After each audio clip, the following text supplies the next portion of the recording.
Mike's working. Okay, sitting in here with me. First off, your name, sir? John Mosted. John Mosted, and your name? Tim Biosic. Tim Biosic. Now, what do you guys do at Rydell? I am the glass tech. I do windshields. Okay. And I am the manager. Oh, you're the manager? Yes, sir. Okay, of what, the glass area, body shop, or is that all combined into one, or what? It's all combined in one. I'm the manager of the body shop, which encompasses the glass as well. Okay.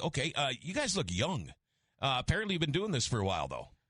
I've been doing. I've been the manager at the body shop for about 2 years. Okay. 2.5 years now. So. Okay. How did you get your start? Well, I retired from the military. Thank you, back. by the way. Thank you, and Rydell gave me an opportunity to manage the body shop, and I've been doing it ever since. So. Did you have any body shop? I mean, did you go to school for body, auto body or anything, or did you have any? I just, my dad was a mechanic growing up, so I spent a lot of time working on cars in the garage with him, and so I just always had a particular interest in cars, and that's kind of what brought me to that position. So okay, the reason I'm asking is my dad was a body shop hot rod builder. Used to call him Bondo Bob, and he hated that name because he was a fabricator and not as little as Bondo as you could. But I grew up the same way. I grew up in the shop, wet sanding and doing all the crap jobs. But sure. I think that's why I didn't want to be a body man and went into radio when I got older. But again, thank you for your service. Of course. You're doing all the glass work. Now, is there a worse time of the year for chips, cracks, things like that in windshields? I have actually been in the glass position for coming on 3 weeks now. Oh, so you're kind of new at this. Yeah. Okay. What happens if I get a rock chip, say that big? Do I have to get a new windshield? Depends if it's cracking or not. Okay. If it's not cracking, you can get a novice and fill in the chip. Okay, and so we just bring it out to you and say, hey, look, take a look at this, man. I'm afraid it's – because that's usually what happens when they start to crack, then you're kind of screwed, right? Yeah. Once the crack's there, it's there. Okay. Now, what would you – because I've seen this happen before. Somebody locks their keys in the car, and they got to get in. What window do you break if you have to break one? If you had to break one? Yep. See, like right now, I'm freaking out. I lost – well, I'm not anymore. I lost the one key I have to my truck last week in that snowstorm on Thursday, Friday. And I was freaking out. My car wasn't locked, but I didn't know what to do. But I was walking in the house, and I happened to see part of it sticking out of the snow. So I did find it. But are there other ways to get in without having to break a window? There are other ways. Okay. Say you're out in the middle of nowhere, and you got no help. Now what do you do? If you absolutely had to break a window, most people would think, like, oh, I'll break the smallest. But I've learned that the smallest window is probably got a pretty penny on it. I would personally pick a door window. Okay. So the one on your side, because you still got to drive home, and the way the wind goes, I don't know. If your window's open, usually isn't it better, but it's worse on the other side? I don't know. That I'm not sure about. I don't necessarily drive with the windows down very often unless it's nice out. Yeah, see, my wife's got the AC on all the time. I'm one of those guys that like the window open. But now, if I had to get a new windshield, how long would it take me if I brought it in? Say I got an appointment for 1 o'clock this afternoon. How long would it take to put a new windshield in? For me to get the vehicle and complete it and everything, I would say 2.5 hours. But if it has cameras in it, it does need a calibration, and that would probably take another half hour to 45 minutes. Wow, that's right. Technology. I forgot all about technology. What time are we sitting at here? Okay. So with the body shop stuff, do people even manufacture their own parts anymore? I mean, pretty much everything now is you can order the new fenders and new everything like that, and then what do? You just got to make where all that stuff goes together. You just try to make it look good. I mean, is there still a lot of Bondo used in body shops? No, not so much. I mean, there's some, but there's not as much as used anymore because there's a lot better technology out that's available to us. And OEMs still make OEM parts. It greatly depends on the year of the vehicle, obviously, but most of the OEM parts, most of the newer vehicles that we can get the manufacturer parts on, they fit just as they should. So. One thing I see a lot of are front spoilers that are wrecked. whether it be from hitting snow drifts or people that pull up too far on, when they're going to park and they got the curb stops there. Mm. How hard are those to fix, and do you get a lot of that? Surprisingly, we don't really get much of that because most of the time, it's the hassle of filing a claim and getting it all done is sometimes the juice isn't worth the squeeze. So you don't really see that often. But in reality, it's much easier and quicker just to replace it than to repair something like that because it's mostly plastic. Right. And the plastic welding and stuff like that doesn't always look the best. Sure. So replacing it is what we would recommend anyway. I figured people just left it because they were embarrassed. Yeah, well, that could be it too. Yeah. Hi, you're on KNOX. You're on Rydell Car Talk. Hello. Hi. Yeah, so I had a big crack in my windshield. Now I got another one, so I think I better get it replaced. Otherwise, the probably get pulled over. And can you still see? Yeah, they're all the way across, though. Okay, because I know you, and I'm just wondering if you can still see. Yeah. I had to throw that in there, buddy. Do I just make an appointment with you guys and drop it off one day or something and get one put in there? Or? Yep, if you make an appointment, you give us a call. Our phone number is 701-792-2846. We could get you set up and get your windshield ordered, and John will get it replaced for you. Mm-hmm. Sounds good. Thank you. Yep. All right. There you go. Again, if you have any questions or comments for the boys here today, for Tim or John, our number is 775-5559 at 1310 KNOX. Talking about body shops and body shop work, body work, and glass today. You see a lot now, and you mentioned technology has changed so much. The little dent puller things that you see now, do they really work as good, or is maybe not? I mean, it greatly depends on, what type of metal is, aluminum or steel, how big the dent is, where the dent is, whether the paint is already cracking. But I will tell you that we have some really good technicians that do miracle work on some of these things that you wouldn't believe. So we have the right tools, we have the right people, and I could assure you that something that you might think might be difficult and might not ever look the same, we can make it look the same, or better than new sometimes. All right. How much does it take nowadays to total a car? Oh, well. Because, you'll see them, and what do you think about back in the day? But then again, the technology, the cars are so much different now. I was talking to a guy today about how you used to be able to jump in the hood of a car and work on a motor, and you can't do that stuff now. But you see a lot of the times cars, and you go, well, that doesn't look like that much damage. But the insurance company says, oh, no, that's totaled. It is their choice. It's the insurance company's choice, not ours to total it. It has a lot to do with the cost of the vehicle and how much is owed on it. There's a lot of mathematics that go into it, but it's their choice to do it, not ours. Now, what do you think? Would you ever buy a salvage title vehicle? I have. Yeah, because I'm driving one right now, and I got a heck of a deal on it. Sure. And, you really can't tell that it got a salvage title. No, the only thing I would caution is that some body shops, especially like ours, who have a lot of OEM certifications and things like that, for liability reasons, we're not able to work on it if you were to get in an accident. So there are body shops that do it. Ours does not. Mm-hmm. That would be my only kind of caution if you were to buy one. But again, if you're buying one with a salvage title, it might not be, a car that you're going to take to a car show. You know what I mean? So. Yeah, right. And, okay, I got a pretty decent warranty with it and all that stuff, sure. But it had such low miles on it, and it was something I was looking for. It's not what I was looking for, but I was, and I just kind of stumbled upon it. Now, does anybody tint their windows anymore? Yeah, there's a lot of tint out there. Now, are the laws between, I don't know what the tint laws here are, or Minnesota, but are they similar? I don't. Because Minnesota's usually tougher on everything, no matter what it is. Minnesota is a little tougher when it comes to tint laws. Okay, so when somebody comes in, and do you guys do window tinting? No, we do not. Okay. Now, how many people have asked you to get rid of their window tinting? I've never been personally asked. Okay, I don't even know how hard that would be to do. It's relatively easy to remove the tint, but we don't have an aftermarket spot. So even if we were, most of that stuff gets sublet to different businesses in the area that do specialize in that. But it's really not that difficult to remove it. Now installing it is kind of a pain, especially if you don't have patience. So. Yeah. Okay, because I remember back in the 80s, I'm old, everybody was doing that. They were all, when the window tint first came out, and you could tell who the guys were that didn't have the patience, because you would see the bubbles all over. And I'm not kidding you, it looked horrible.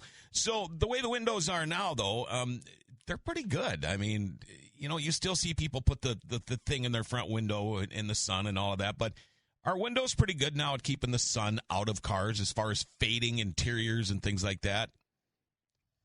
I would say so. I would imagine, because otherwise you'd see a lot more faded interiors and issues like that. But I think we've come such a long way in car technology and how they're put together that the interior pieces may just be more resistant to the sun, because your glass has to be transparent.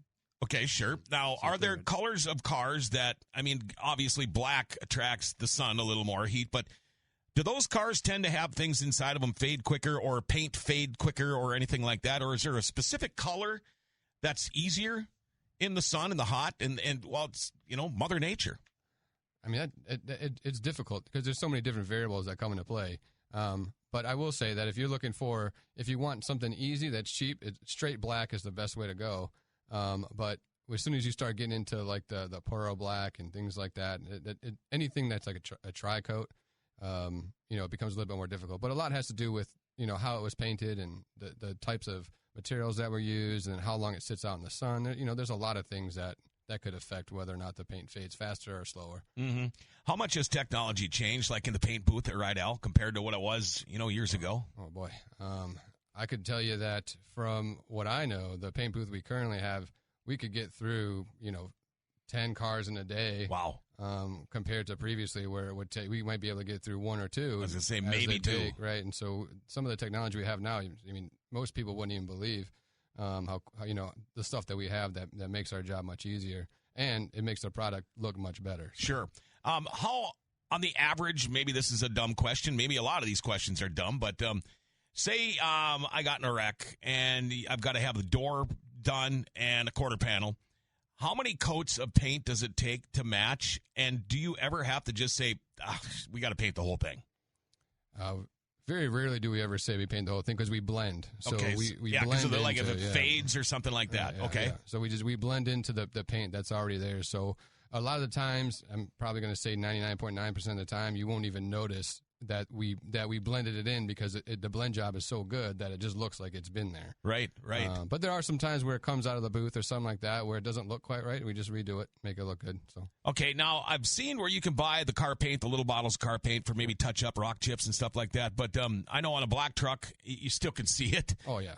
What do you recommend on that? I mean, if you're really a tightwad and you don't want to spend any money, you could do that, or just go in and get it fixed.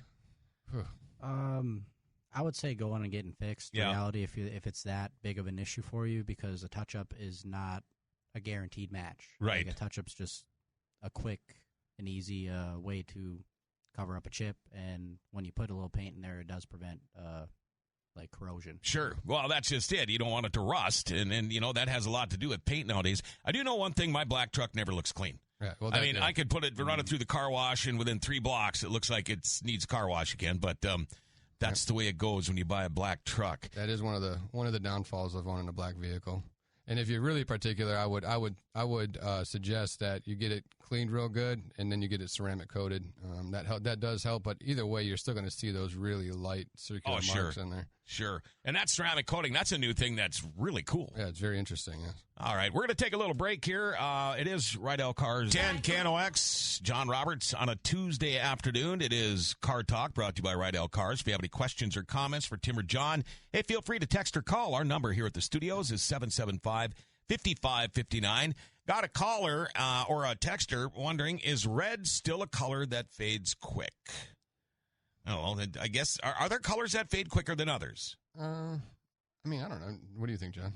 I would say that I do know that red was a particular color that would fade pretty quickly, but I can't say that it is a current color that fades quicker than the rest. Okay. Hi, you're on Cano X, Rydell Cars Car Talk. John, do you have a spare key to your truck in your wallet? No, I do not. Why not? Because I only came with one. It only came with one key. Well, you can always go to the hardware store and they'll make you one. Oh, I know they will. I just haven't got around to it yet. Oh yeah. How long you had the truck? Long enough. You got a question for these guys or what? No. Also, I want to tell you that I carry a Slim Jim in all of my vehicles and wedges to get the door, to wedge the door open so you can use your Slim Jim to open the locks. Sure. And also, if you're not capable of making your own, you can go down to the Flying J. They've got a car break-in kit there that works just fine. No kidding. Yeah. Wow. Yep. Yeah. I'm gonna have to go do some shopping. There's not a vehicle I can't get into. Really? Without breaking the window. Oh. Yes. Wow. You could probably make some money being a teacher. Well, I'm not a criminal. No, I know. But I could be. But you've always got that to fall back on, right? Right, yeah. Absolutely. All right. Hey, thank you, man. See you later. Another texter says, writes, are there any new technologies on Rust? Rust is always a problem, no matter what. Especially where we live. Oh, yeah. I mean, it's let's face it, it's not as bad as it probably was, 10 years ago? Sure. With the coatings, the more aluminum, the more non-steel things, but less salt, too. Yes. Is there a big difference between North Dakota, Minnesota cars, say, compared to a California or Arizona car? Say the car is 20 years old. You lift that thing up on a hoist, or if you start looking at the body and or maybe underneath the fender walls and stuff, can you really tell the difference just like that? Absolutely, you could for sure. It's night and day. Especially if a vehicle comes from somewhere they're not having to salt the roads or put, whatever we put on the roads here, some sort of chemical. But the second you lift it up, you could very clearly tell. Now, is it smart to wash your car more in the winter? Because a lot of people, let's face it, don't because of the cold weather, and they don't want things to freeze up and all of that. But is it smarter around here to wash your car more? Run it through the car wash where it's going to get the bottoms too? I mean, I would suggest that sometimes I keep my garage at a little pump thing just to rinse off the wheel wells and stuff just to get it off. You don't have to run through the wash. I don't know which Sure. What do you got? I'd recommend getting it washed at least maybe once a month during the winter months. Okay. To get all knock some of that, because some of that stuff will stay up there all freaking winter long. Oh, yeah. Until we get the first 40-degree day or whatever it is, and then you got the chunks laying all over the place. But so if you think there's something wrong with your car, what's the best thing to do? Do you just you go, I don't think this looks right, or what do you think about this windshield? Instead of just playing the guessing game, is it better off to just make a call, or can you just drop out and say, hey, could you come out and take a peek at this? You're better off making a call. Our estimates are free. Okay. And like I said, you give us a call at 701-792-2846. We can set you up with a free estimate. I mean, we not only that, but if there's something very specific like a dent or a crack in the windshield, we have people who are specialized in both those types of things that will come out and take a look at it and give you an expert opinion on it. And it's kind of cool, too, because if you're there for just a quick job, something quick, there's things to do while you're hanging around at Rydell. Oh, yeah. I mean, it's not like you're just going to be, let's see here. I think we got time for another text. You guys work on and are around a lot of cars. If trying to lease or buy a new one, do you guys have a recommendation? Also considering price, and how is it with gas? Anything you guys would recommend right now if somebody's trying to lease or buy a new car, especially if they're worried about gas?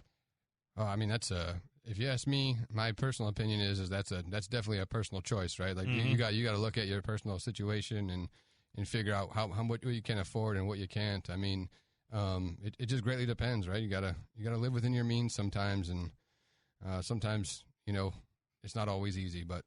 It's so weird because my wife is a sedan fanatic. She's driven sedans forever, and I want her to get an SUV, something different, but she's just been stuck like that forever. But, yeah, it's all up to you. Do you pull a trailer, like me? Right, exactly. I used to have the big truck. I was doing a lot of construction work then, and it was getting 6 miles to the gallon. I didn't want that.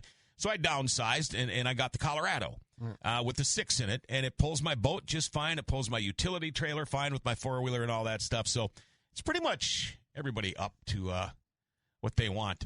Who says, hey, have Lori buy you a heated garage and wash your truck every day? Is red still most expensive? Is red still the most expensive color to paint? I would almost say yes to that, because the different hues of the red definitely are sometimes really hard to match, and which then takes time to get the correct paint and the correct mixture. Red is definitely sometimes it's a cool color, but sometimes it's one of the most difficult to match. Sure. Guys, we got to wrap it up. But again, Tim and John, thank you for coming in. Again, your phone number, if anybody's got any questions. 701-792-2846. All right. Thank you, gentlemen. Thank you. Always fun talking about cars. There you go. Car Talk brought to you by Rydell Cars. Be listening. It'll be on again a week from today, next Tuesday at 3 o'clock, right here on 1310 KNOX.